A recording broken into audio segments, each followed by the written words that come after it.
учащиеся 5-11 классов, где они представляют свои бизнес-проекты, бизнес-идеи.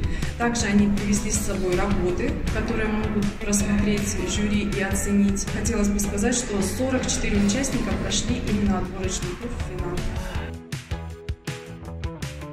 Я участвовала в конкурсе «Была бизнес». Цель моего проекта заключалась в создании свечей из вощины. У нас имеется прямоугольный лист вощины. Вощина – это пластина из пчелиного воска.